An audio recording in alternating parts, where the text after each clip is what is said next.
Good evening, everyone. I'm meteorologist Shane Hinton, just hopping onto our platforms to give you an updated look at the forecast regarding that strong Arctic cold front that's going to be impacting all of Texas really as early as this weekend. Now, what I want to discuss is what we're confident in at this point, what we still need to iron out over the next couple of days. Right now, right behind me, you can see all that cold built up Arctic air well toward our north, and it is going to be making its way towards central Texas over the next couple of days. Let's go ahead and break things down for you here.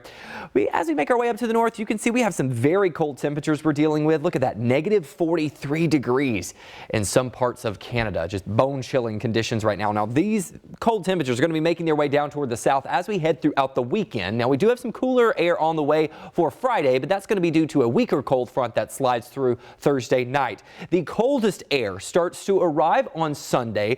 Now it's looking like starting on Sunday morning and will linger all the way through Monday and Tuesday. In fact, Monday and Tuesday are going to bring our coldest conditions of the season thus far. So this is something that we're definitely going to have to hunker down for in regard to the colder weather. You need to make sure you have your protocols or anything to keep you warm, your home prepared for this Arctic blast by Saturday, because the timeline has picked up quite a bit. So let's go ahead and give you a quick look at the winter weather potential. Like I said, this is going to start on Sunday and then last through Monday. Now, the colder air arrives Sunday morning, but the winter weather potential in regard to maybe some wintry precipitation will start late Sunday evening and linger through Monday. That's specifically in regards to freezing rain or some freezing drizzle. We have about medium confidence in this at this point. Now, in regard to cold temperatures, gusty winds that could bring some dangerously low wind chills, there is high confidence in that. And in regard to any wintry precipitation impacting your travel, right now that's looking like it'll be on the low end. Let's go ahead and dig into it real quickly. What we're going to look at is kind of the overall system, and then we're going to get into the more detailed look at some of the numbers. Let's take a look at the futurecast for Saturday. We're talking a fairly mild and seasonable day in the lower 60s. The recent forecast model runs do have the cold front moving a bit quicker, and this is something that we'll keep our eyes on over the coming days as these high resolution forecast models start to pick up on the system itself. We were too far off the past couple of days, but now we're able to utilize just more tools in our weather belt, if you will, that helps us to kind of finesse this system. So Sunday, you'll see that we've dropped the high down to 40 degrees. I would not be surprised if this number decreases because the colder air arrives in the morning and then those temperatures continue to fall throughout the day. I've got a 10% chance for some isolated showers that could maybe be in the evening. I think our better chances will arrive late Sunday evening into the first half of Monday. We're talking about a 20 to 30% chance right now for some of that coverage. As of now, the forecast models are hinting more towards some freezing rain or drizzle. The National Weather Service said that accumulation would be either little or none for this system. So we're not expecting very dense coverage of ice. We're not really concerned with it accumulating on trees and things of that nature. Now, in regard to our temperatures, you'll notice on Monday I have a high of 33.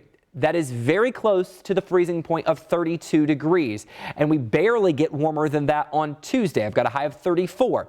It is very possible that some areas north of Austin and in the hill country could remain at or below freezing for up to 60 hours once this starts, okay? I'm not saying that we have wintry precipitation for that long. I'm saying the cold, the freezing cold could last for that long. That's why it's very important to make sure you are protecting the 4 Ps, your people, your pets, your pipes, and your plants, okay? Have plans for those, like I said, by Saturday evening, because Sunday morning the cold will have arrived. Let me go ahead and take this full for you so you can see what some of the models are looking like. This is comparing the European and the GFS model. On the side with the European model, you'll see feels like temperatures. You see that future wind chill at 8 o'clock Sunday morning could feel like it's anywhere from the single digits to the teens.